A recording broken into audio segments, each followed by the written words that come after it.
Today's listening session is on the Historic Property Reinvestment Program. Next slide, please. The Historic Property Reinvestment Program is part of the New Jersey Economic Recovery Act that was signed into law in January of 2021. The ERA creates a package of tax incentive financing and grant programs that will build a stronger, fair New Jersey economy. And it's both a broad-based recovery bill and a reform bill that will better position New Jersey to recover from the economic crisis caused by the COVID-19 pandemic while remaining true to the NJEDA's commitments to transparency and accountability. You can visit the NJEDA's website at njeda.com/Economic Recovery Act to learn more about each of the programs within the ERA or to provide general ERA feedback. Next slide, please. The NJEDA is committed to transparency, equity, and faithful stewardship of taxpayer dollars and welcomes constructive input from all New Jerseyans as we work through the process of implementing the programs under the ERA. The NJEDA is providing multiple opportunities for input. Today's session is just one way that the NJEDA is collecting informal program-specific feedback. Next slide, please. Pursuant to Governor Murphy's Executive Order number 63, the opportunities for groups and stakeholders to engage with the NJEDA in crafting rules around the Historic Property Reinvestment Program. Again, that's what we're doing this morning. And this morning, we're looking for constructive input on how to ensure that this program and all of our programs created through the ERA are structured and administered in a manner that drives opportunities for all residents and communities. This session will begin with a presentation to summarize the draft rules. The opportunity for public feedback will be available following the presentation, and the presentation is expected to last probably about 15-20 minutes with the additional time at the end reserved strictly for public input. Next slide, please. If you'd like to submit written feedback on the Historic Property Reinvestment Program, you can go to njeda.com/program-specific-feedback through December 23rd. Again, njeda.com/program-specific-feedback, and that's open through December 23rd. This session, as well as the session that was hosted on Friday, and the slides associated with the session are posted on njeda.com/program-specific-feedback. Next slide, please. Okay, feedback may be submitted verbally by using the raise hand function in Zoom or in writing through the Q&A feature. If you'd like to, you can put your feedback in the Q&A. We are not using the Q&A to answer questions unless they are clarifying questions. We cannot answer currently project-specific questions during this session. Each member of the public who wishes to speak, use the raise hand function in Zoom, and we'll put this slide up and remind you of that at the end of the presentation. As you raise your hand, you'll be put into a queue in order. We'll call on you in order. We'll unmute you so that you can speak. And when you do, we ask you to identify yourself, give us your name, where you're calling from, what type of organization you're calling from. To ensure that everyone that chooses to has an opportunity to speak, we will have a maximum of 3 minutes on the limit pertaining to the Economic Recovery Act, the Historic Property Reinvestment Program, or the draft rules. If there is time, once everyone has had an initial opportunity to provide remarks, you can raise your hand again if there is time, and we'll reopen it and let you know that. Again, please don't expect to engage in a dialogue. We may respond to some basic questions or clarifying input, but impromptu questions or something that addresses a specific project, this just is not the forum for that. And then we just remind you that to maintain proper decorum and provide your remarks in a civil manner. At this time, I'm going to turn the program over to NJEDA CEO Tim Sullivan, who will give you a bit of an overview on this program and how it differs from some of the others within the ERA. And Tim, welcome. Good morning. Great. Thanks, Patience. Good morning, everybody. First things first, thanks for taking the time to be on this call, on this Zoom with us, because we know it's a busy time of year. It's wrapping up the year. It's heading into the holiday season. It's cold as hell. If that has anything to do with how you spend your time, but it's very cold. You have a lot going on. So this is, we really appreciate your time. We've been in the habit of doing these sessions now for the last 7 or 8 months as we roll out the programs of the Economic Recovery Act consistent with Governor Murphy's Executive Order 63, which directs agencies like ours to do kind of pre-public consultation, pre-public comment consultation. It's been a really, really valuable tool for us to generate good input, good feedback into our programs, and hopefully the historic program is no different. We've put forward a draft set of regs and rules that NJEDA and others will take you through in a few minutes. We think they're pretty darn good. We know they're not perfect, and they'll only get better and be improved by public input here. This is a really important program. It's one I'm really excited about. You know, some of the programs in the Economic Recovery Act that get a little bit more attention, frankly, are things like Emerge and Aspire, which are kind of successors to predecessor programs like GROW and ERG. The historic tax credit is brand new. Prior to the governor signing this bill about a year ago, New Jersey was one of only 11 states that didn't have a state level property, historic property tax credit. I don't know why, but now we're off that list and we're on the good list of, I suppose, the 40 states that do. And if you are from a policy perspective, one, preservation is a laudable goal in and of itself. But two, if you think about the innovation economy, quoting Jane Jacobs with some degree of irony for a sort of recovering banker and economic development person to quote Jane Jacobs, but new ideas need old buildings, something she used to say about cheap, historically significant space, places with good industrial bones for the innovation economy to take root, either as housing or as workspaces. And so we think this is a really important component actually of our, not just our community development ambitions, but also our economic development, our innovation economy ambitions. And then if you also think about from a policy perspective, if you drive around, downtown Trenton where I am this morning, or Camden or Patterson or Newark or Jersey City, you see, and lots of places in between, you can see beautiful historic structures. Usually they need a little bit of love. They're in a little bit of disrepair. They're if we're talking about them as redevelopment targets, it's because there's something that has kept them from getting redeveloped. We think this historic tax credit could be the catalyst for finally getting some of these buildings back to productive reuse, which is a really important goal, again, in its own right, for our innovation economy and for our cities in particular, and our suburbs and our rural communities, which have historically significant properties as well.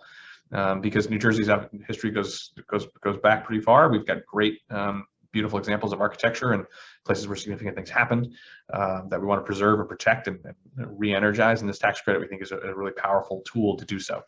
But it'll only work if we get it right. I think we're pretty close to it. I think the first draft that came out a week or so ago, these rules and regs is pretty great. But again, it only gets better from here with good input, good feedback. With that, I'm going to hand it to NJEDA to talk us through what's actually in this proposal, and then we'll listen and hopefully learn something. Thank you, Tim. Alrighty, so we're going to go through some of the key components of the rules. As it was stated before, you can access the actual rules on our website. You can visit the website at www.njeda.com/program-specific-feedback. And then I wanted to make two things clear. Throughout the presentation, any text that you see that is highlighted in light green means that these are areas where we have used the rules to add clarity to the legislation. So it's not that we change something, it's that we have clarified what's already in the statute. Anything that is not non-highlighted is something that was written into law, and we have no discretion to make any changes. Next slide, please. Alrighty, so what is the Historic Property Reinvestment Program? So it's a program that, as was just stated, it was established under the Economic Recovery Act of 2020, and it was set up in a way that can work in conjunction with the Federal Historic Tax Credit Program. It provides tax credits to incentivize historic rehabilitation in New Jersey. Applications for the program will be due by a pre-established deadline, and awards are going to be based on competitive scoring. The program focuses on historic preservation as a component of community development. And it's also set up with the goal to bolster smart growth investment, focus in the rehabilitation of existing identified historic structures, with the ultimate goal to, in many cases, be able to help bring often underutilized properties back to productive use. Obviously, by doing these things, we're also encouraging long-term private investment into the state, at the same time preserving properties that are of historic significance. And like all the other programs in the ERA, the program includes some fiscal protections to make sure that the money being spent the way it's supposed to be spent. Next slide, please. So some of the key features of the program, and I'm going to go through these very quickly and we'll go into a little more detail later on. But the program is capped at $300 million over 6 years. So that's $50 million per year. There is an option for any unused credits at the end of the year to be rolled over into the next calendar year, or to the next, not calendar year, into the next year. And then it also has an option for funds from a subsequent year to be used ahead of time in some very specific cases. The awards would represent 40 to 45% of rehabilitation costs, which are eligible costs, depending on the type of project, with 40% of rehabilitation costs for qualified properties. And again, we'll go into detail what that means, but that's like the standard project, up to a maximum of $4 million, 45% for qualified properties that are located in a government restricted municipality or in a qualified incentive tract, and that's up to a maximum of $8 million. And there's some projects that have a transformative property in them, and this is a significantly higher bar to cross. And those projects will be able to get up to 45% with a maximum of $50 million. The tax credits will be awarded via competitive application process. And again, there'll be a setup deadline for applications, so then all the applications can be reviewed at the same time and scored. The project and business entity, which is the applicant, must also pay prevailing wage for all construction and for building services for 10 years following project completion. Next slide, please. So here's just kind of a quick project timeline. And like I said, the way it starts is a business entity or the applicant will submit an application by a pre-established deadline. That time, all the applications that will be received will be reviewed and scored. And the review will take, in a way, two parts. There is one side that will be looking at the underwriting, financial requirements and legal requirements and the like, the legal reviews. And at the same time, then we'll be looking at the criteria, that is the score criteria, that then will result in the ranking of the applications. So once the reviews and scores are done, the top ranked projects will be presented to the board, to the EDA board for approval.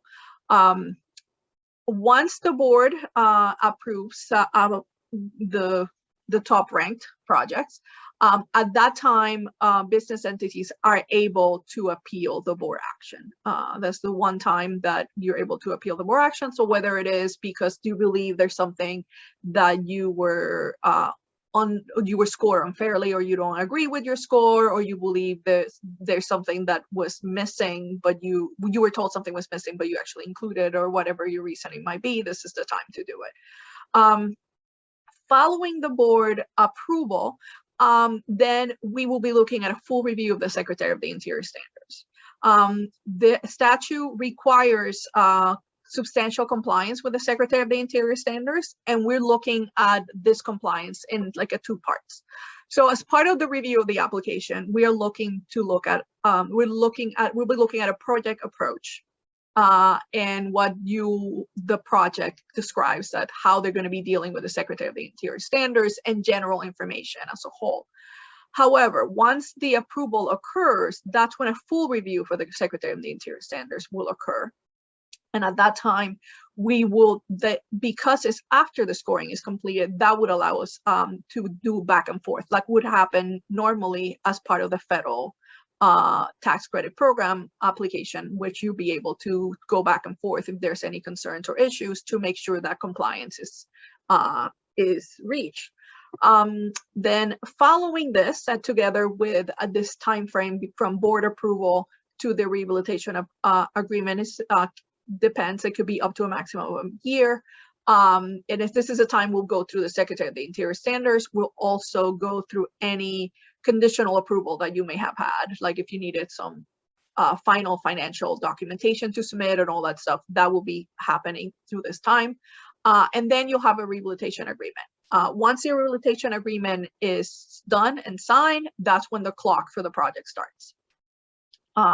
So that's when the construction occurs. And will depending on the project, whether it's a straight single phase project or a phase project, it would be between 24 months or 60 months.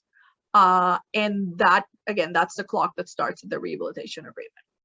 Once the construction is completed and you have basically the building goes into service, that's when you will submit. You have a time frame to submit for certification of the work that was completed and the issuance of the tax credit.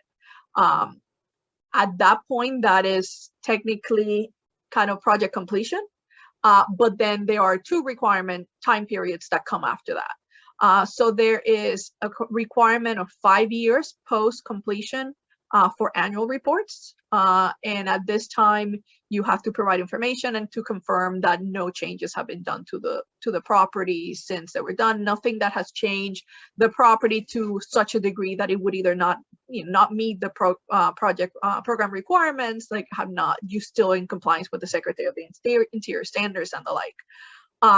So that will be for 5 years. Then past those 5 years, then you have an additional 5 years for a total of 10 years when there's a 10-year prevailing wage building services requirement. And that will be, again, in most cases, from the end of the project and then 10 years subsequent to that. Next slide. So now we'll talk in a little more detail about different specifics of the projects, the programs. So first we'll talk about eligibility. And these are the general eligibility criteria. I'm not going to go into detail with them now, but so we're going to talk about each of them individually. So next slide. So the first requirement has to do with economic feasibility, and basically means that the business entity must demonstrate at the time of the application that without this tax credit, the project is not economically feasible. And this, is everything from the money at hand, plan on what's going to happen with the building, and all your financials for the project. There is a gap there. There is, it's just not possible without this help. And then kind of somewhat linked, but slightly different, we also need a project financing gap. And with the financing gap, you must show that there's a financing gap that exists. Basically, that you tried every avenue possible to get financing for the project, and you still have a gap. So this financing gap has to be equal or less than than what you're looking to, the money you're looking to get. So you cannot have a financing gap, for example, of $1 million, but then be seeking a $4 million tax credit. Next slide. So the commencement of construction is also one of the requirements. And basically what that means is you could not have started construction or any rehabilitation activity at the site prior to submitting an application. So you could not have started physically working construction work on the project before you apply. And you cannot do any work or any construction activity until after the execution of the rehabilitation agreement. Then with regards to equity, the project must include business entity contributed equity, and thus applicant equity, of at least 20% of the total cost of rehabilitation. And however, there's one exception, which is for projects that are located in a government restricted municipality. Those are Trenton, Atlantic City, and Patterson. The equity on those municipalities, on those locations, will be only 10%. Next slide, please. There's also some requirements that have to do with the cost of rehabilitation, and I believe this is pretty verbatim the same requirements for the federal program, which is that the cost of the rehabilitation, and now when we talk about cost of rehabilitation, we talk about eligible costs, cannot be less than the greater of either the adjusted basis of the structure of the qualified property or transformative property as used for federal income tax purposes, which means basically the value of the structure, or $5,000. In addition to that, if the project is going to be a residential project, there is some requirements. Number one, because we're talking about a program that applies to income producing properties, it must be a residential property to be used for a rental purpose. and it also must contain at least 4 dwelling units. In addition to that, for any newly constructed residential units, you must reserve at least 20% of the units for low and moderate income household. Okay. Next slide, please. And then finally, the most generic, I guess, eligibility of them all is that the project has to be a rehabilitation project. The statute defines that, and the rules define it as a special construction project or improvement or phase of a project or improvement undertaken by a business entity that includes the rehabilitation of a qualified property or transformative property. So what exactly is the qualified property or transformative property? And that's what we're going to talk about now. So we're talking about rehabilitation project and what it is. So the rehabilitation project has to include either a qualified property or transformative property. Next slide. So a qualified property, it obviously has to be in the state of New Jersey, and it has to be an income producing property. And then on top of that, it has to be designated already. So it has to be designated as either individually or located in a historic district that is either in the National Register of Historic Places, the New Jersey Register of Historic Places, or the Pinelands Commission. If it's in a district, it needs to be contributing to the district. Or it could also be a property that is, again, individually identified or located within a district that has been identified or registered for protection by a municipality in accordance with criteria for identification or registration that has been approved by the officer. So the officer is the State Historic Preservation Officer. And at this time, what that designation would mean is basically is a property that has been identified by by certified local government as approved by the program in that the Historic Preservation Office runs. And again, even in that case, just like when it's registered in the New Jersey National or Pinelands, if it's in a district, it needs to be contributing to the district. Next. Alrighty, so a transformative property is a little different, and it has a significantly higher bar. That's why then the funding available on the tax credits that could be obtained by a transformative project are significantly higher. So first, there's an income. The income producing property is looking to have a significantly more an impact, demonstrable impact. So we're looking for something that the applicant will demonstrate to the authority's satisfaction that the property will generate substantial increase in state revenues through the creation of increased business activity within the surrounding area. And then on top of that, it needs to be individually listed in the New Jersey Register of Historic Places. So in the other designation for qualified properties, it could be individually or as part of the district. For a transformative property, it has to be individually listed in the New Jersey Register. And then it needs to have received a determination of eligibility from the keeper of the National Register of Historic Places. Not listed in the register, but have a determination of eligibility from the keeper.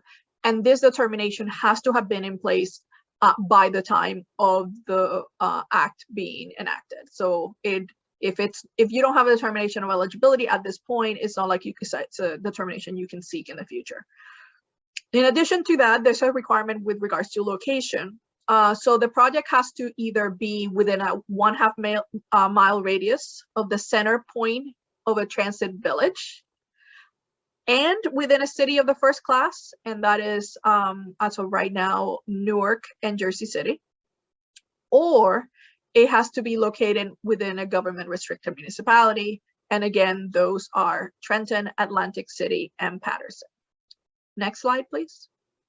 The other thing that that defines the rehabilitation project is what the selected rehabilitation period is.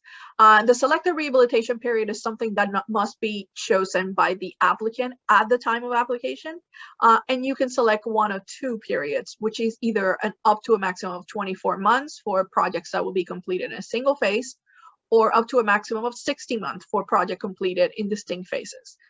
For projects that are completed in distinct phases, those spaces need to be clearly defined as part of the architectural plans and specifications. Next, thank you. So now with regards to award size, the award size will vary depending on the type of project. So the regular, whenever we call a regular project, which is a project that has its qualified property, and could be anywhere in the state, that would be 40% of the cost of rehabilitation, which is eligible cost, up to a maximum of $4 million. Then for projects that have a qualified property that is in a qualified incentive track or in a government restricted municipality, then now we're talking about a 45% of the cost of rehabilitation up to a maximum of $8 million. And then for transformative properties, projects that have a transformative property, now we have a 45% of the cost of rehabilitation up to a maximum of $50 million for that project. Next, please. So we'll talk about the review of the application. Like we said, we're looking to do, this is a competitive program. So we'll be reviewing applications based on scoring criteria. And specifically, we're going to be looking at these factors that have to do with the significance of the property, the potential threat, the project, the concept, project concept and the team, site control, and impact on the neighborhood. And we will, to be able to receive tax credits, the application will need to meet a minimum score. Next slide. So just to provide a little more clarification on exactly what we're talking about with regards to the criteria. So with regards to historic significance, we're talking about what type of designation the property has, right? Is it listed in the National Register, State Register, or Pinelands, or by CLG? Is it a National Historic Landmark? What does it look like? How much historic fabric, how much integrity is left on the building? Is the type of significance on the state level, national, or local level? And, is it a rare example? Is this something that has been clearly identified that is one of only a few examples of the type? Or whether it's type or association. So it's associated with an event, it's the only site associated with an event, or the like. With regards to the threat to the resource, we're looking particularly to condition of the site. So are we, what's the condition of the property? Are we talking about a building that has significant building envelopes issues, like the roof is leaking, there's windows and doors missing? Is there significant structural conditions on the property or in the building that pose a threat for the building being lost? Is the building vacant with no utilities, and how long has it been vacant? And is there a threat of encroachment? Is there everything around it is being engulfed by some development, and it looks like if this building is not brought to life again, that it will be engulfed into and probably demoed to be part of another development happening. With regards to the project concept and team, we're looking at what's the project approach. And with regards to project approach, one of the things we're looking at is what the proposal is with regards to compliance with the Secretary of the Interior standards. That includes everything for treatment of finishes and fabric and the building as a whole, use of the building, proposed treatment for projects that involve any kind of ground disturbance, proposed treatment of any potential or known archaeological sites. We also look at the team experience, how experienced are the members of the team with regards to projects of the same type of size or complexity. We're looking at the project schedule. In general, is it a realistic schedule, or are we being told that the project's going to be completed in 20 months when it's a project that really would take 5 years? Then the same thing with the construction cost estimate. Are the numbers reasonable and in keeping with industry standards? And the permitting status. And that is more of to see how far and close to shovel ready the project is. Have you already gone through all your permitting? Have you gone through local zoning boards, gotten if you needed so review with DEP or the state agencies, are those completed? So anything with regards to permitting or reviews that are required ahead of the project starting. Site control, we're looking just to see, do you own the building? Do you rent the building? Is there an agreement in place? Or is this just you're looking at potentially getting a lease agreement or purchasing the building? So at the very least, you need to show that you have an agreement with the current owner that for either a lease or a purchase of the property. But we'll be looking at how far along those things are. And then lastly, we look at the impact on the surrounding neighborhood. And that is having to do with, what the good the project's going to do for the neighborhood. So is it going to address an unmet neighborhood need? Is there community support for the project? And is there's the potential for the project to attract businesses or small businesses or employers to the area? Next, please. So we have a couple additional information we wanted to also highlight.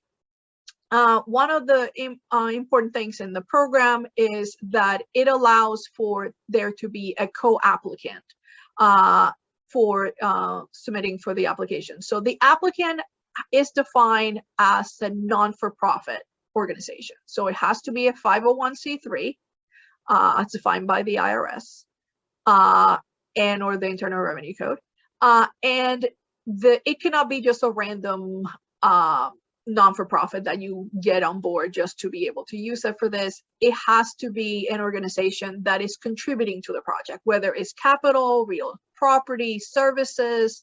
If the non-for-profit owns the building, they'll be leasing the building and using the building. They will be managing programs as part of your project. Once the work is completed, and something like that. And in that case, you have to have a participation agreement with the business entity or the developer and this co-applicant showing what the relationship will be. The benefit of this co-applicant is that will allow for a project that has a co-applicant would allow for the credits to be issued to the co-applicant, and then what ultimately that means at the end of the day and for the bottom line is that if you're selling or transferring set credits, they can be done through the non-for-profit, and that way there's no sales tax on that. Next slide, please. There's also the prevailing wage requirements, which we mentioned earlier, and the prevailing wage requirements cover all the costs during construction. And then for building services, which for the most part are janitorial type of services, like cleaning services and the like, they extend for 10 years after that. A clarification on that is that what that 10 years means depends on the type of project you have. So for a project that is a single phase project, which is only 24 months, the clock starts at the project completion. However, for a project that is a 60-month project that has multiple phases, the clock will start at the completion and certification on the first phase that is completed. Then we also have some affirmative action requirements, and that will apply completion or equal to the prevailing wage for 2 years after the first tax credit is issued. So again, for a 60-month period after the first phase is certified, that's where that requirement time frame goes from. Thank you. The program allows for transfer of the certificates for one-time only transfer. So once you transfer it to somebody or sell it to somebody, that person is not able to sell it or transfer it again. There's requirements with regards to how much can be charged for them. So the transfers cannot happen for less than 80% of the cost, the credit amount or the value of the credit amount, which basically is 85 cents on the dollar, with the exception of for residential projects that consist of newly constructed residential units that have received federal low-income housing tax credits. In that case, then the transfer value could be 75%, as low as 75%, again, is 70 cents on the dollar. And once again, the purchaser or assignee is not able to make any subsequent transfers once they purchase those credits. Next. Finally, with regards to the transfer, we also, and this is in the statute and it is on the other programs under the ERA, once a transfer is approved, information will be posted to the NJEDA website with regards to that transfer. This is one of those transparency measures. And the information is what's here on the screen, which is the name of the transfer, the name of transferee, the value of the certificate being transferred, what is the state tax against that they may apply the credit, and then how much it was paid for the transfer.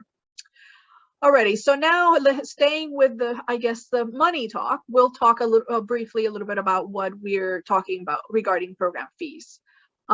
So we have divided there's 3 tiers on the program fees. The first tier is with rehabilitation projects that have a rehabilitation cost up to 10 million.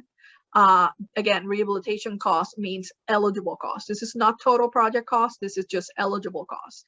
So for a project that has cost up to 10 million, we have a number of fees. So we're looking at an application fee, and all of the different tiers will have the same fees. Okay, so the application fee is a fee that comes in, you know, so you would think with the application. Then we have an approval fee. That approval fee is due right before we go for board approval, and that fee is the only one that is reimbursable should the board deny the approval. Then we have an agreement fee. So this agreement fee will happen at the end of that phase we discussed. That is when we're going to be going into a deep review, in detail review of the Secretary of the Interior standards. So after you get the board approves and you get an approval, but before the agreement, there'll be the full review. So in this one category, it's the only category that there's also a potential discount, I'm going to call, that has to do with whether or not a project is also applying for federal tax credits. So if you have a project for which you have applied for the historic federal tax credit program, and you have already had a part 2 that has been approved by HPO, then we are going to do, what we're going to do is we're going to take that approval from HPO, and we are not going to go through the detailed review because we will accept the review that HPO has conducted as an equivalent, and we won't have to go through that review a second time. Therefore, there is a discount, and in this case, it would be for a program, a project that has gotten that approval. That fee would be $5,000 versus a project that has not gotten that previous approval, which will be $10,000.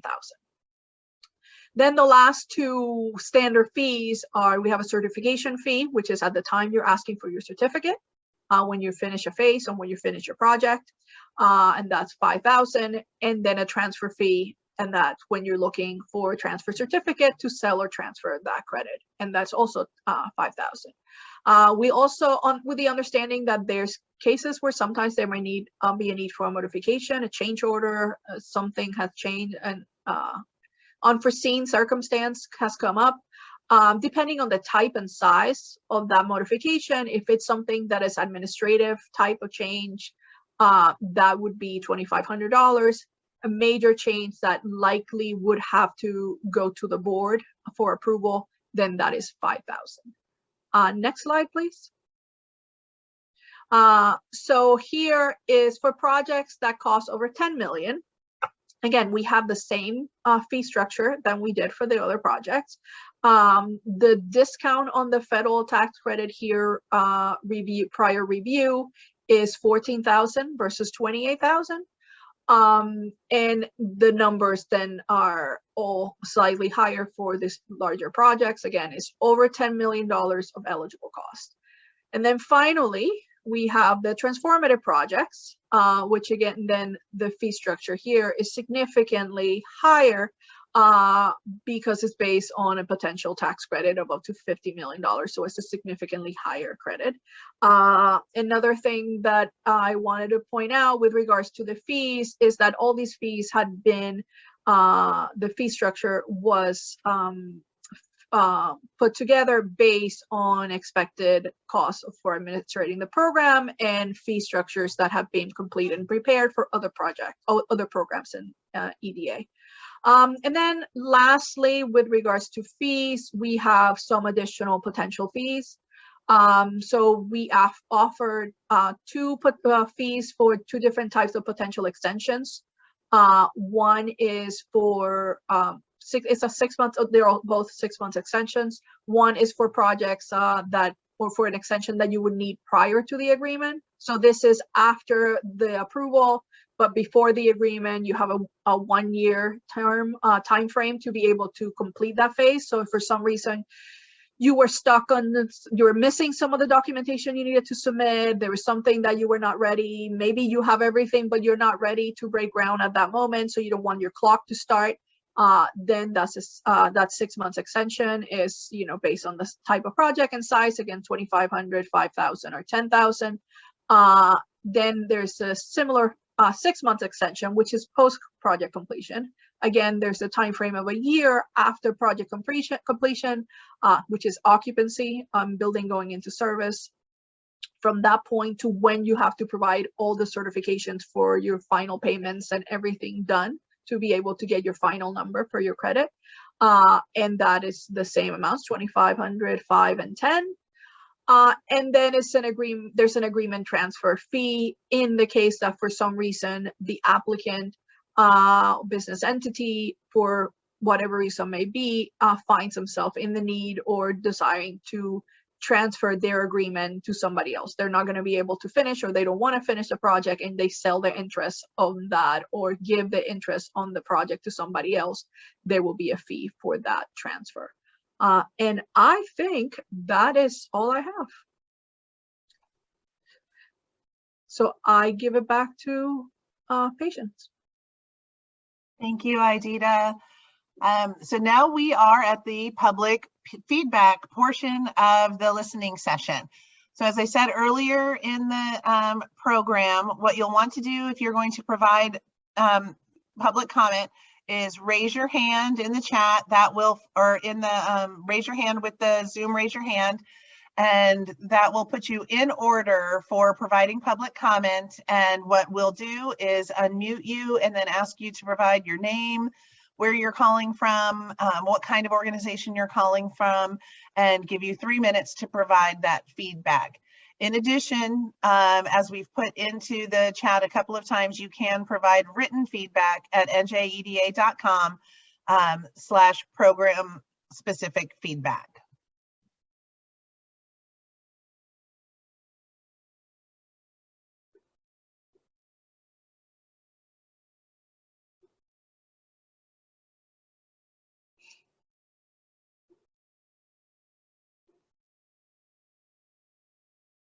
It's always hard to be the first one, but I encourage you. It's a good moment to get your thoughts out there and help us by understanding what your thoughts are on this program. We'll hang here for a few minutes and see if anyone's willing to jump into the water with us.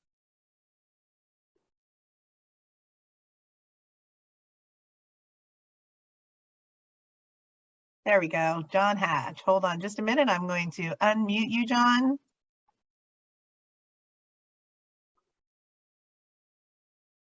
You should be unmuted. Then I think you have to just click to unmute yourself and you should be ready to go. Great. Can you hear me? I can hear you. Good morning, John. Or good afternoon now. Good afternoon. Thank you for the presentation. It was super, super helpful. I'm a principal with Clark Hayden Hints and also with HX2 Development. So I had a question for the multi-phase projects. Does the tax credit limits apply? For instance, if the multi-phase project or multi-year project has several buildings, does the tax credit limit apply to the project as a whole or each building? And then do you have to do a separate application for each building, or do you see what I mean? Yes, that's hi, John. Hi, you have to start first with a difficult question. The statute defines property as a structure, singular. So at this point, based on that, there's an exception if you have some structures that are minor structures, I'm going to say. You can argue that maybe a carriage house is not really the main structure, so that's still, if it's contributing accounts or privy or an ice house or whatever it may be, subsequent structures. If you have multiple structures that are equal, the way the statute is written right now, it's one property, one building. Got it. Okay. I have a second question, if that's okay. Please. My second question is, what is the definition of equity that you are using? So the rules actually have a definition of it that provide a little more information, but for the most part, it does include some soft costs can be covered on their equity. There's some costs associated, I believe, with property purchasing, and as well as some feasibility type of studies are also covered under it. But there's, I would recommend that you look at the definition. It is actually specifically defined. Okay, thank you. No problem. Thanks, John.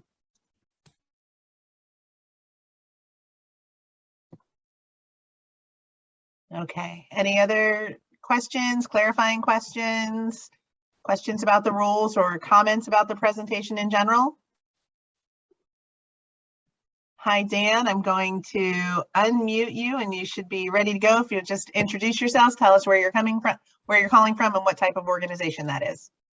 Sure, Dan Brenna, Ajax Management, based in Trenton. And I'll follow up on John's question because I think it's important. Let's say there's two buildings on one property and you do them one at a time. According to one of the slides I saw, there's a 24-month requirement to complete the project, but let's just say the first building takes 18 months and the second one takes 18 months. How do you envision dealing with something like that, where maybe it's phased, but it's the same project? Would that be something that becomes master plan, or how do you envision trying to make sure that a property with maybe two buildings on it could be developed through this program?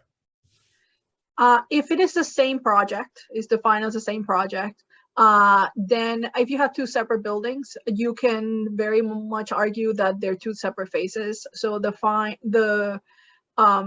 the statute talks about distinct phases that are in the drawings and specs, and the rules further clarify that they have to be, again, in the drawings and specs, but ultimately that result in some kind of document either from the architect or permitting.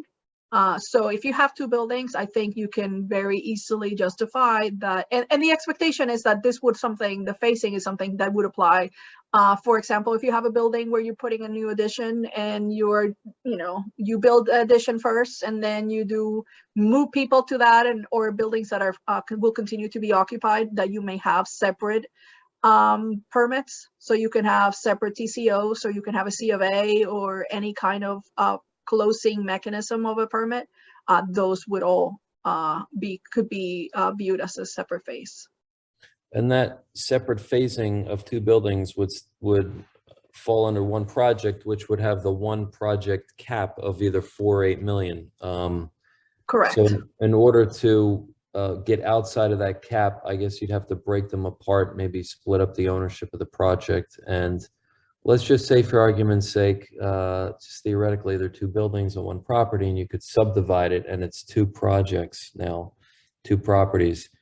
Can those both go in at one application as phased, so at least they're both approved at the same time, so that once you're done number one, you can do number two through the program?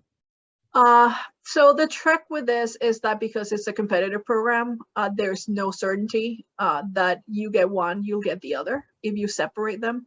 The other thing is, for them to be separate projects, they would have to be distinct separate projects, whether it's the ownership, financing, and the like would have to be distinctly different.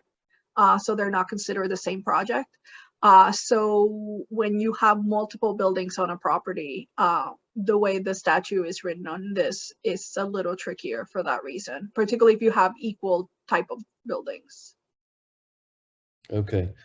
And are you, as part of this process today, seeking public feedback on things like this, where the program might preclude opportunities for a site that has multiple buildings on it, that one application might not do the job on it?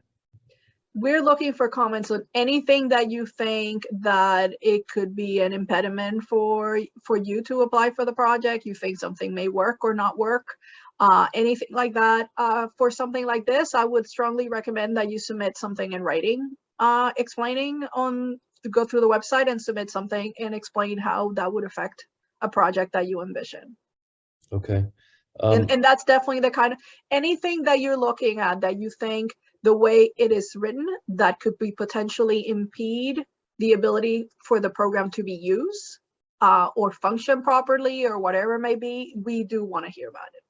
Great. And there was one slide there, and I apologize because someone distracted me. There was, you talked about the lowest amount you can sell this tax credit for is 85% of the face value, right? And is this tax credit going to be utilized where the buyer can use it in that calendar year? It is to be used starting on the calendar. You know, the tax people would call it it's the vintage year that it was issued. So it is the year that it was issued on. Right. And it is 85% or 75% for residential with federal low income tax credits. What's the 75% number? For projects that are residential project with new residential units that are also receiving federal low income low income housing tax credits. So if the project receives federal low income housing tax credits, you're allowed to sell it at 75%. Correct. And I thought I saw another number of 70% on the slide, and I missed that because it turned too quickly. What was that number? No, I don't remember anything. No, 75. It's 85 and 75. Okay. And 85 and 75. I'm going to just quickly say, Caitlin, can you put up slide number 30? There you go. And that way it can be right up there. And Okay, I was you're also right. going to let you know the slides are available on our website. So you can go in and download the entire deck for the presentation today. Okay, perfect. Thank you. No Thanks, problem.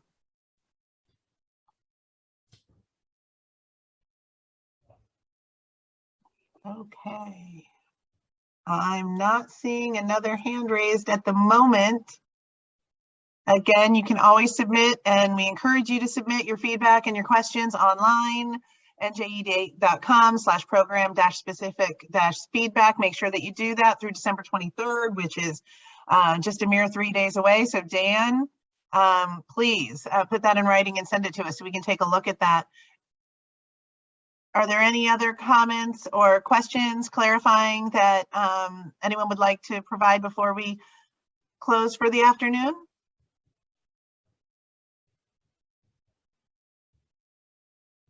If not, then we'll thank you all for staying with us, joining us, listening, and wish you a wonderful holiday season. We appreciate your time. We appreciate your taking the time.